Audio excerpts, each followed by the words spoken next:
জীবনের প্রত্যেক মুহূর্ত আমাদের কিছু না কিছু শিক্ষা দেয়, নির্ভর করছে আমাদের দৃষ্টিভঙ্গির ওপর। যেমন নদী হলো আমার অত্যন্ত প্রিয়। নদীতে ভ্রমণ করতে আমার খুব ভালো লাগে। কি বলেন? নদীতে সবসময় নতুন কিছু থাকে, ও পুরনো কিছুই নিয়ে বসে থাকে না। সবসময় প্রবাহমান, কখনো থামে না। ততক্ষণ থামে না যতক্ষণ না সাগরে গিয়ে সমাহিত হচ্ছে। ঠিক এইভাবেই আমাদেরও উচিত নিজের জীবন অতিবাহিত করা, নদীর মতো। প্রত্যেক মুহূর্ত নতুন, তাই সেইভাবেই জীবন যাপন করুন। পুরনো কিছুই একত্রিত করে রাখবেন না। বিগত স্মৃতির মাঝে নিজেকে হারিয়ে ফেলবেন না। এই যে বর্তমান, এই যে মুহূর্ত, সেটাই হলো সর্বশ্রেষ্ঠ। এর মাঝেই জীবন যাপন করুন। নদীর মতো প্রবাহমান হতে শিখুন। আপনি শিখে গেলে তাহলে মনে রাখবেন, আমার আপনার মাঝে বিচরণ করতে বড়ই ভালো লাগবে। যে ব্যক্তি আনন্দের সাথে জীবনের প্রত্যেকটা মুহূর্ত অতিবাহিত করে কোনো চিন্তা ছাড়াই, প্রবাহমান হয়, কখনোই থামে না, যতক্ষণ না মুক্তি লাভ করছেন, এমন ব্যক্তির মধ্যেই রাধাকৃষ্ণ বসবাস করেন। তাহলে আসুন আমার সাথে ভালোবেসে বলুন, রাধা রাধা।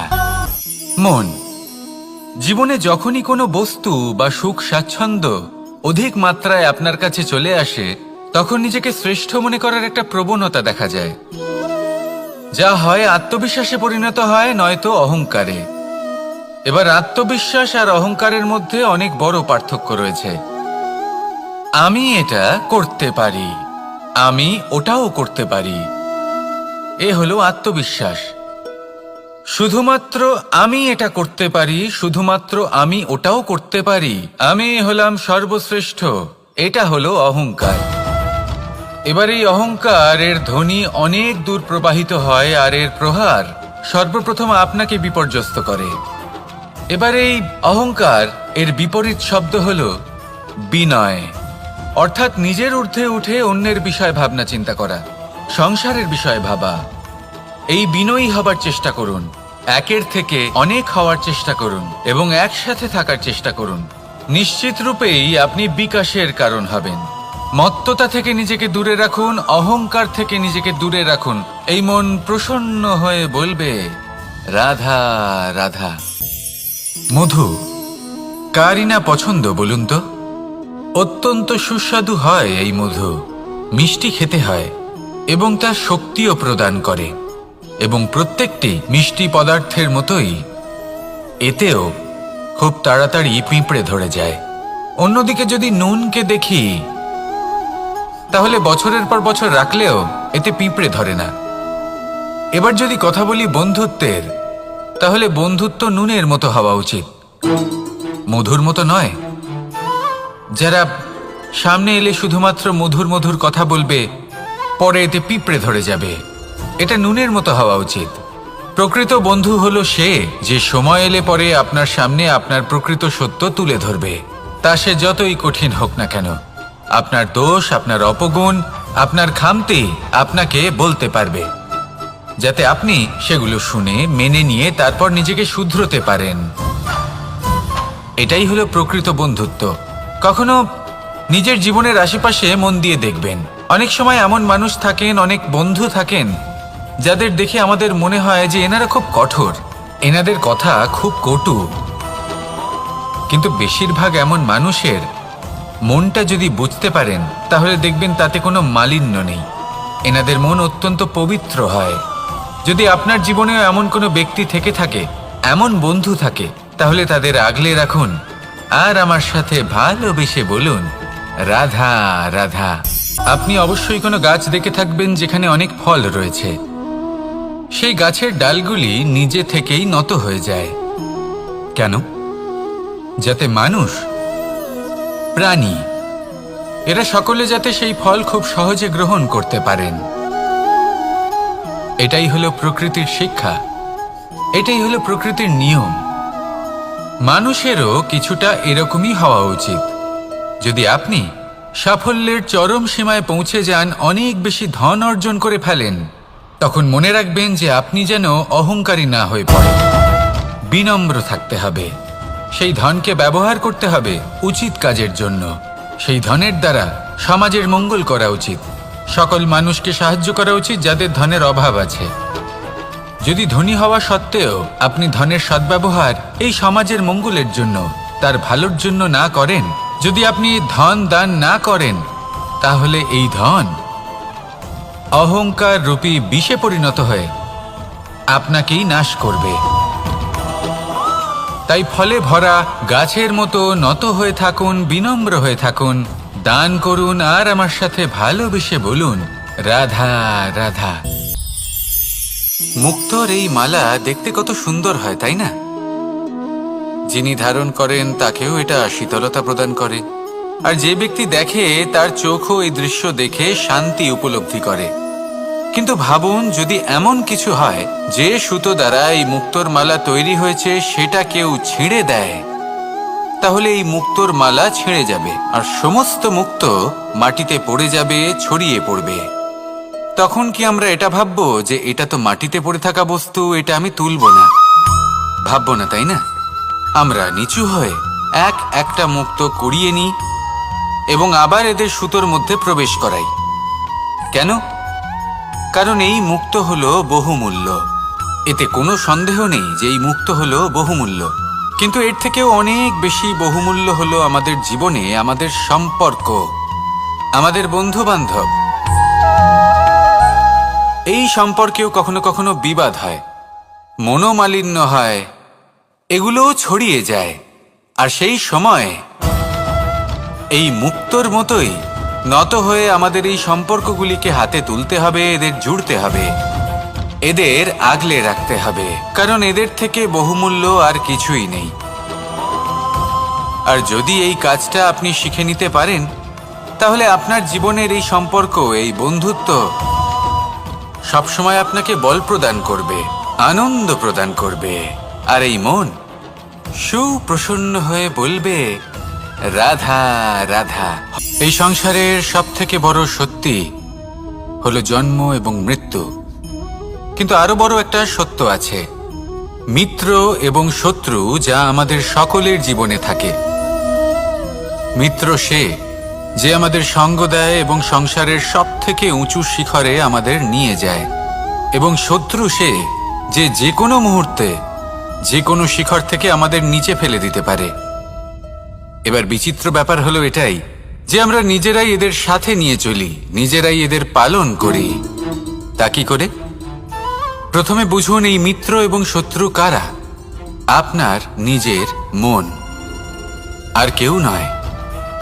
এই মনই হলো মিত্র যখন তাতে ভারসাম্য বজায় থাকে, তা নিয়ন্ত্রিত থাকে, তা পবিত্র হয়। কিন্তু যদি এই মন অনিয়ন্ত্রিত হয়ে পড়ে, যদি আপনাকে সে নিয়ন্ত্রণ করতে শুরু করে, তখন সেই আপনার সব থেকে বড় শত্রু হয়। সেই জন্য এই মনের ওপর নিয়ন্ত্রণ রাখতে শিখুন, এতে ভারসাম্য বজায় রাখতে শিখুন। তাহলে আপনি এমন এক বন্ধুকে পাবেন যে আপনাকে এই সংসারের শিখরে পৌঁছে দেবে। আসুন আমার সাথে ভালোবেসে বলুন, রাধা রাধা। হয়তো আপনার মনে কখনো এই প্রশ্ন আসতে পারে যে ইমারত কেন নির্মাণ করা হয়, কেন উৎসব পালন করা হয়, কেন মানুষ নিজেদের জন্মদিন পালন করেন, কেন দোল, বিজয়া দশমী, রাখি, দীপাবলির মতো উৎসব পালন করা হয়? যদি এগুলো পালন না করা হয় তাতে কি যায় আসে? যদি এই দোল উৎসব পালন না করা হয়, তাহলে কি এই সংসার ভুলে যাবে যে নারায়ণের প্রতি ভক্তির কারণে ভক্ত প্রহ্লাদকে অগ্নি স্পর্শও করতে পারেনি? যদি বিজয়া দশমী পালন না করা হয়, তাহলে কি এই সংসার ভুলে যাবে যে এই দিনে শ্রীরাম রাবণকে বধ করেছিলেন? যদি আমরা দীপাবলির এই উৎসব পালন না করি, তাহলে কি এই সংসার এটা ভুলে যাবে যে অযোধ্যাতে অমাবস্যার এমন এক রাত এসেছিল যে রাত্রে অযোধ্যা পূর্ণিমার থেকে বেশি উজ্জ্বল হয়ে উঠেছিল? যদি এই রাখি উৎসব পালন না করা হয়, তাহলে কি এই সংসারের ভাই এবং বোনেরা একে অপরের প্রতি ভালোবাসা কি সেটা ভুলে যাবেন? বিষয়টা ভুলে যাওয়ার নয়, বিষয়টা হলো মনে রাখার। যখন জীবনে আমরা কোনো একটা স্থানে পৌঁছই, উপলব্ধিগুলোর উৎসব পালন করি, যাতে সেই মুহূর্তে আমরা সকলের মধ্যে আনন্দ ছড়াই এবং মানুষ সেই মুহূর্তটা মনে রাখেন। এই স্মৃতিগুলোই মানুষের মধ্যে বিশ্বাসের জন্ম দেয়। এই বিশ্বাস যে আগামী যেদিন আসছে তাতে আরো আনন্দের সম্ভাবনা রয়েছে। ভালোবাসার এই উৎসব, ভালোবাসার এই পার্বণ, এটা মানুষের মনে বিশ্বাসের জন্ম দেয় যে প্রত্যেক যুগে কেউ না কেউ এসেছে এবং পরবর্তীতেও আসবে। তাহলে আসুন আমরা ডুবে যাই আমার লীলার এই প্রেম যাত্রায় এবং ভালোবাসার এমন একটা উৎসব পালন করা যাক যা এই সংসার যুগ যুগ পর্যন্ত মনে রাখবে। তাহলে আসুন আর আমার সাথে ভালোবেসে বলুন, রাধা রাধা।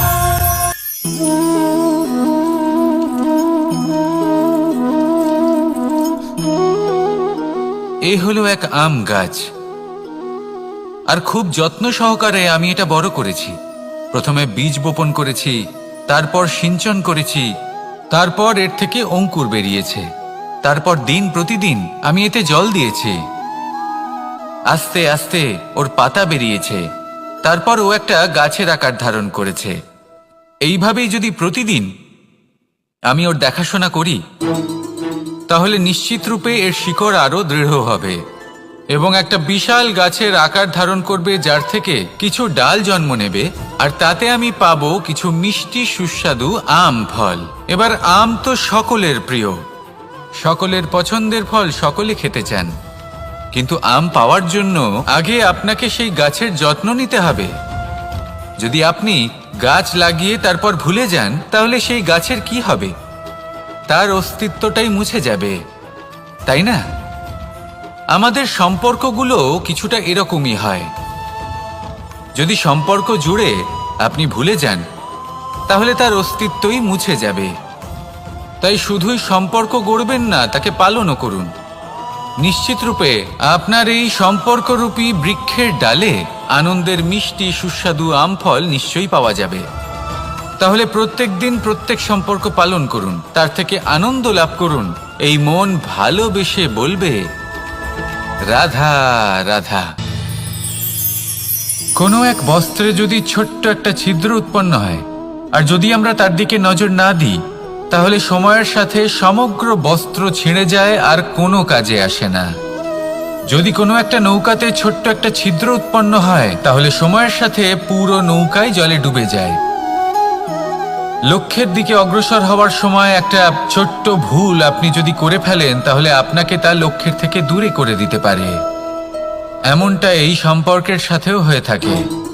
কোনো একটা ছোট্ট কথা, একটা ছোট্ট মনোমালিন্য যদি সম্পর্কে আসে এবং সেটা না মেটানো হয়, তাহলে সেই সমগ্র সম্পর্কটা, অনেক বড় বড় সম্পর্ক ভেঙে যেতে পারে।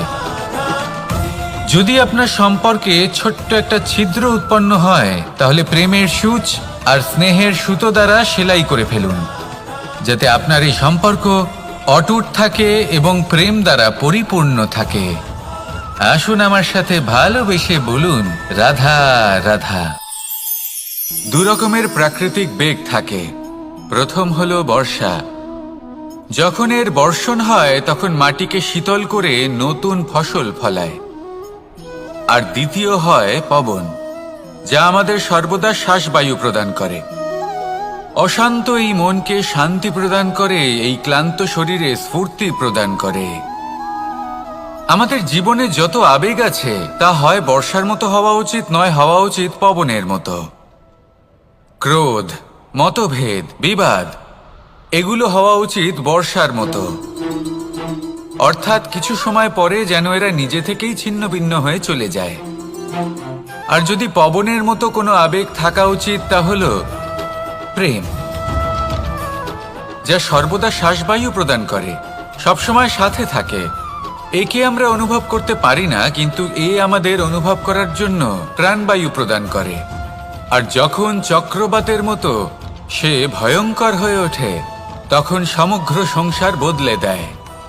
এর সারমর্ম একটাই, শক্তি। মতভেদ, ক্রোধ, বিবাদের মধ্যে নেই। শক্তি যদি থাকে তা আছে প্রেমের মধ্যে।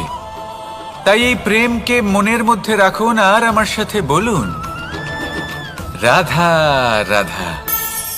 জীবনে দুই ধরনের আবেগ রয়েছে যার কোনো মূল্য নেই। আমার কথার অর্থ এটা নয় যে এদের কোনো গুরুত্ব নেই, গুরুত্ব যথেষ্টই রয়েছে, শুধু এদের জন্য আপনাকে কোনো মূল্য দিতে হয় না। প্রথম আবেগ হলো আনন্দ, প্রসন্নতা। এটা আপনি যে কোনো জায়গায় খুঁজে পেতে পারেন যদি আপনি খুঁজে পেতে চান।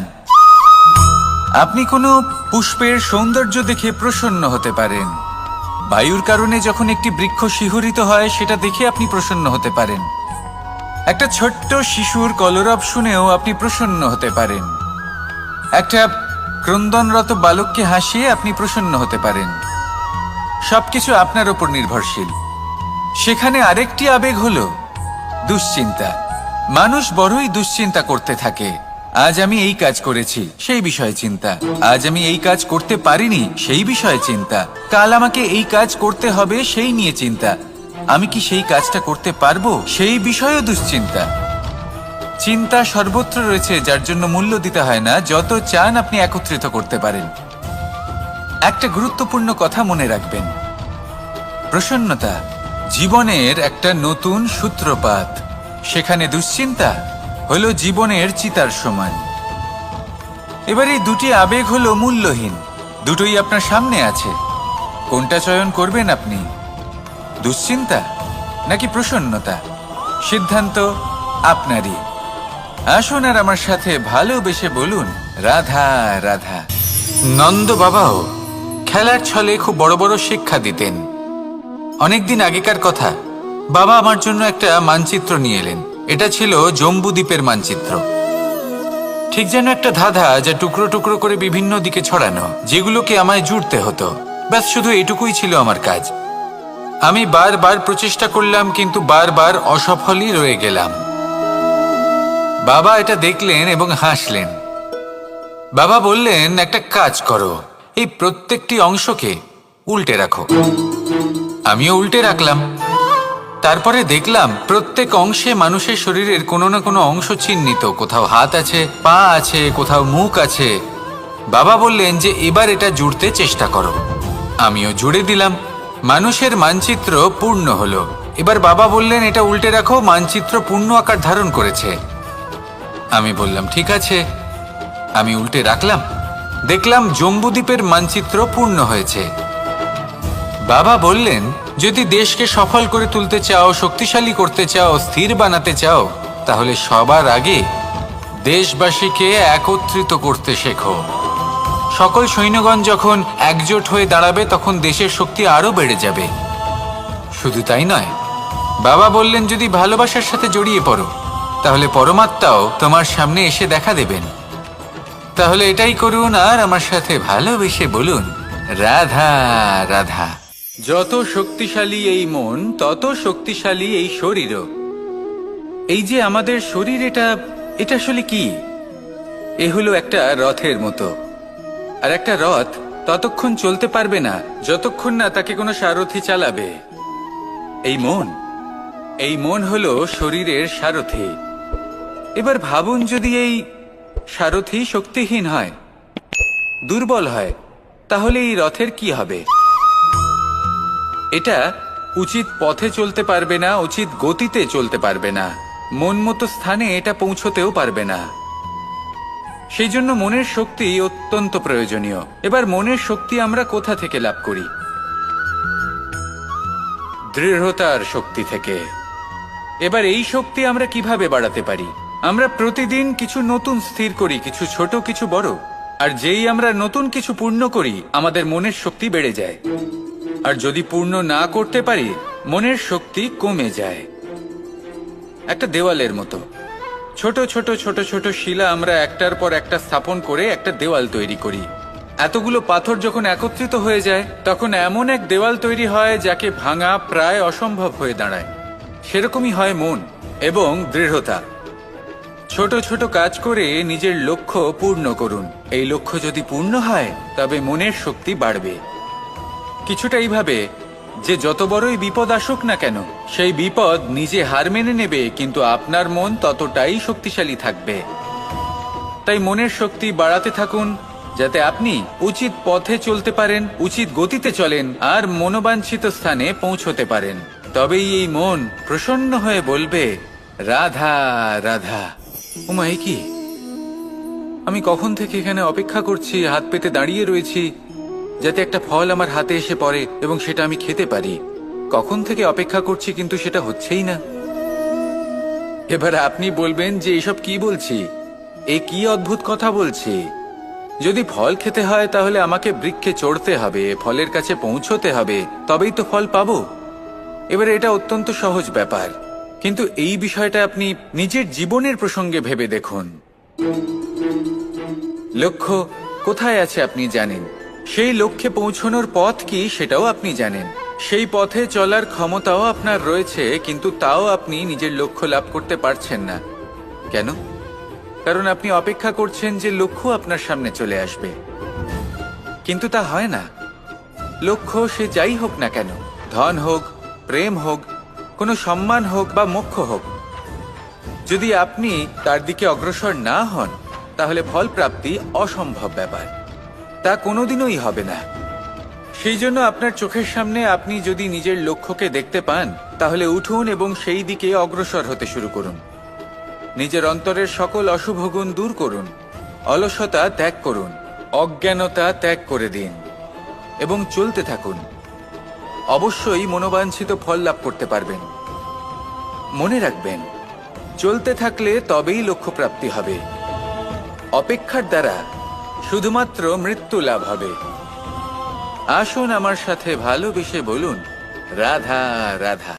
প্রত্যেক প্রাণী ভালোভাবে জীবন যাপন করতে চান, এটা তাদের স্বভাবে আছে এবং ভাবাটা অনুচিত নয়। কিন্তু একটা ভালো জীবনের গুরুত্বপূর্ণ অংশ কোনটা? বসবাসের স্থান, সেই স্থান যেখানে আমরা জীবন অতিবাহিত করি। এবার মানুষ ভাবতে পারেন যে একটা ভালো বাসস্থানের অর্থ কি? সেই স্থান যেখানে সহজে জল পাওয়া যায়, যেখানে শুদ্ধ বায়ু পাওয়া যায়, যেখানে আনাজ উৎপন্ন হয়। এটা জীবনযাপনের জন্য পর্যাপ্ত বটে, কিন্তু ভালো জীবন যাপনের জন্য আরো একটা কথা আপনাকে বুঝতে হবে। সাধু, জ্ঞানী, পণ্ডিত ব্যক্তি, এই সকল মহাপুরুষ, এনাদের যে বাসস্থান তা অত্যন্ত বিশেষ হয়। এখানে এক ধরনের বিশেষ ইতিবাচক শক্তি থাকে, এমন একটা স্থান যেখানে দেবতারাও বিচরণ করেন। জীবন আমরা সবাই যাপন করি, কিন্তু জীবনের উদ্দেশ্য শুধুমাত্র জীবন যাপন করা নয়।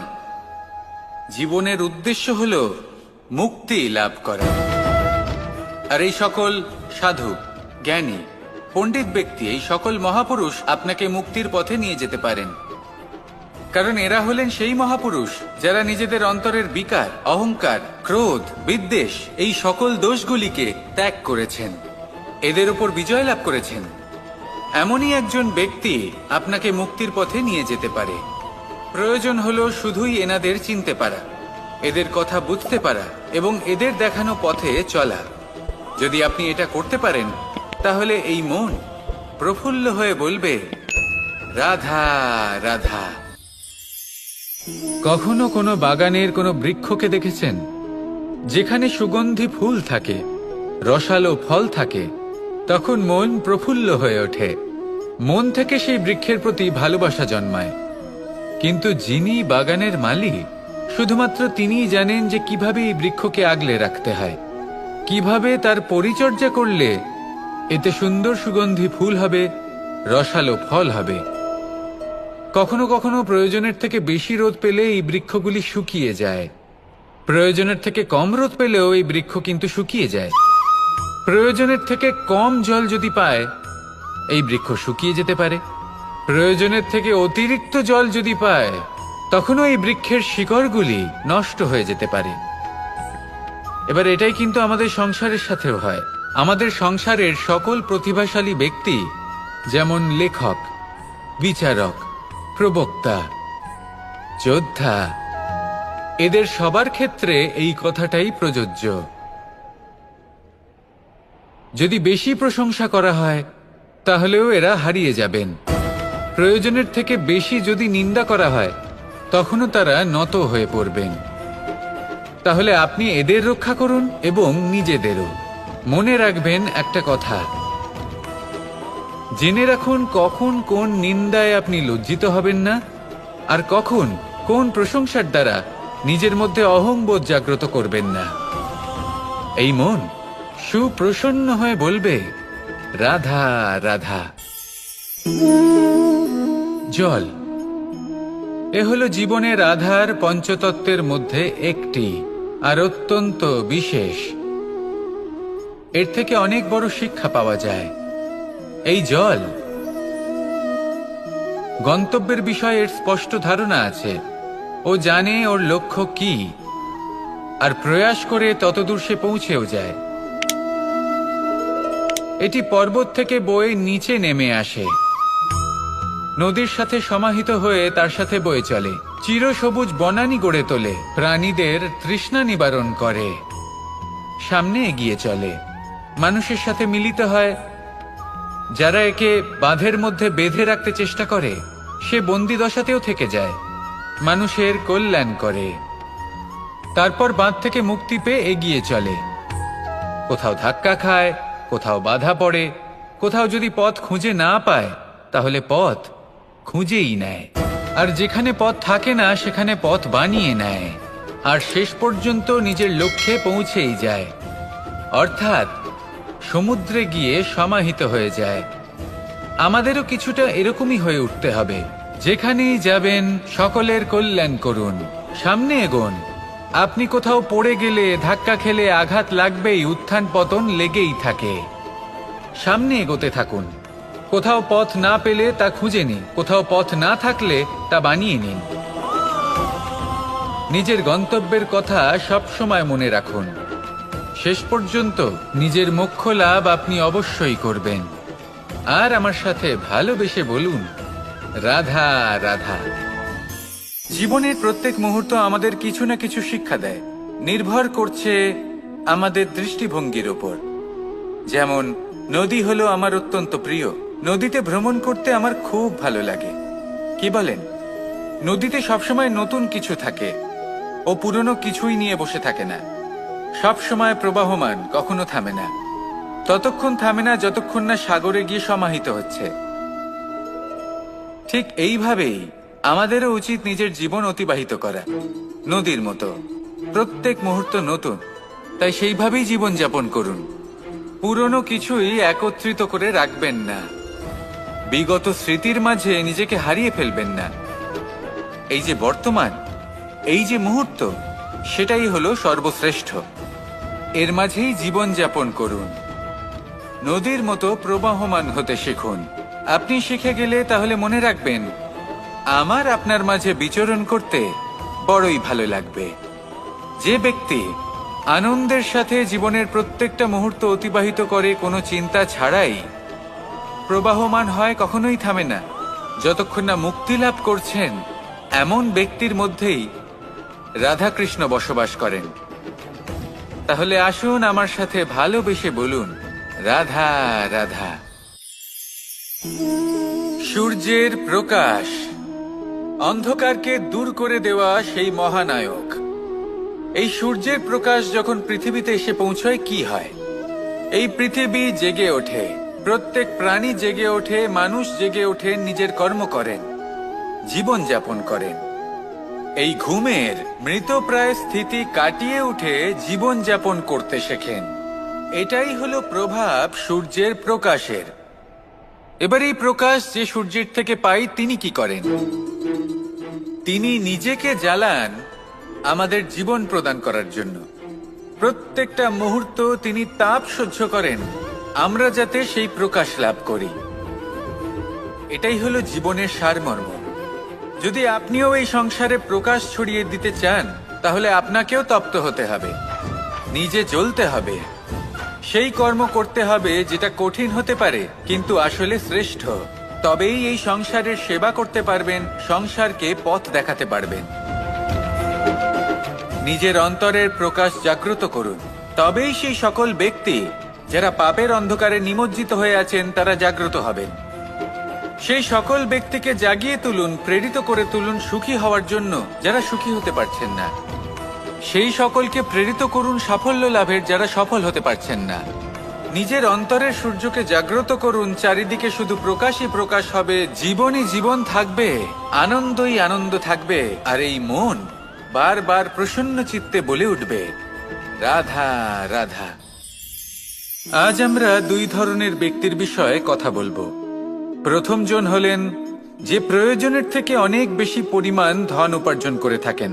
তার কাছে ততটা ধন থাকে যতটা তার প্রয়োজনও নেই, তারপরেও আরো ধন উপার্জন করতে চেষ্টা করতে থাকেন। সকল সম্ভব চেষ্টা করেন, সকল সম্ভব কর্ম করেন, তা সে উচিত কর্ম হোক বা অনুচিত, তাতে তাদের কিছুই যায় আসে না। তারা শুধুই এই সংসারের সকল সুখ ভোগ করতে চান, সকল স্বাচ্ছন্দ্য লাভ করতে চান। আজীবন তারা প্রচেষ্টাই করতে থাকেন। এবার এই করতে গিয়ে তারা ভারাক্রান্ত হয়ে সমস্যার সম্মুখীন হন। এনাদের সমগ্র জীবন এই চেষ্টাতেই চলে যায়, জীবন যাপন করার বদলে। অন্যদিকে আরেকজন ব্যক্তি যিনি জানেন তার প্রয়োজন কতটুকু, আর শুধুমাত্র সেই পরিমাণ ধন অর্জন করেন, তার থেকে বেশি একটুও নয়। উনি যদি দুবেলা খেতে পান, মাথা গোজার ঠাঁই পেয়ে যান, সেটাই পর্যাপ্ত। তাতেই তিনি আনন্দে জীবন যাপন করেন, না কোনো বৃথা চিন্তা করেন, না কোনো বৃথা কষ্ট করেন। এবার আমি আপনাদের জিজ্ঞেস করব, এই দুই ব্যক্তির মধ্যে আপনি কোন ব্যক্তি হতে চাইবেন? বেশিরভাগ মানুষ এটাই বলবেন যে আমরা সেই দ্বিতীয় মানুষ হতে চাই যারা সন্তুষ্ট। কিন্তু যদি মন দিয়ে দেখেন, আপনিও সেই কর্মই করছেন যা প্রথম ব্যক্তি করেন। আপনারা সবসময় চেষ্টা করে চলেছেন, এটাও লাভ করতে হবে, ওটাও লাভ করতে হবে, আমার এটারও প্রয়োজন, ওটারও প্রয়োজন।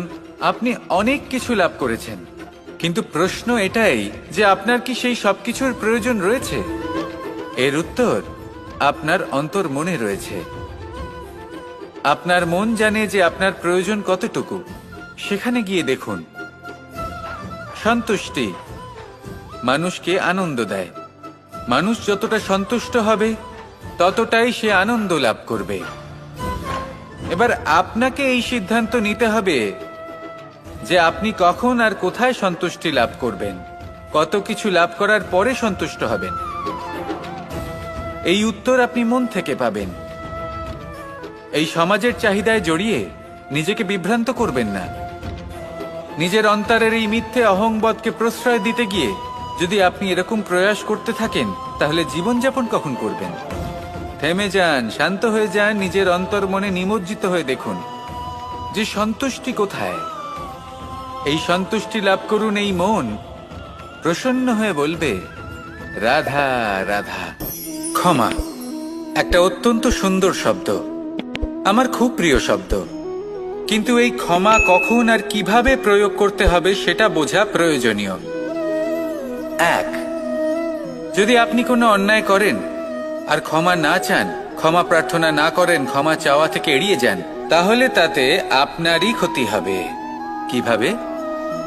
ক্ষমা না চাইলে মনের মধ্যে অহংকার জাগ্রত হয়, আর অহংকার তো প্রকৃত অর্থে আমাদের ক্ষতিই করে। দুই, কেউ যদি অপরাধ করেন, আপনার থেকে ক্ষমা না চান, তাহলে তাকে ক্ষমা করবেন না।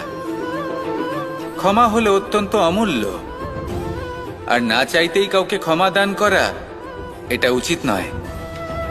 তিন, যদি কেউ আপনার সাথে অনুচিত কিছু করেন, অপরাধ করেন, আর আপনার থেকে ক্ষমা চান, তাহলে তাকে ক্ষমা করে দিন। তাতে আপনার অন্তরের করুণাবোধ জাগ্রত হবে, প্রেম জাগ্রত হবে, আর তা আপনার জন্য শুভ হবে। চার, যদি আপনি নিজে কোনো অপরাধ করেন, তাহলে অবশ্যই ক্ষমা চাইবেন। তাতে আপনারই লাভ হবে। কিভাবে? সামনের ব্যক্তি আপনাকে ক্ষমা করুক বা না করুক, আপনার অন্তরের অহংকার ক্ষীণ হবে, আর এই মন আরো নির্মল হয়ে উঠবে। এই ক্ষমা অত্যন্ত অমূল্য, ভেবেচিন্তে একে ব্যবহার করুন, আর আমার সাথে ভালোবেসে বলুন, রাধা রাধা।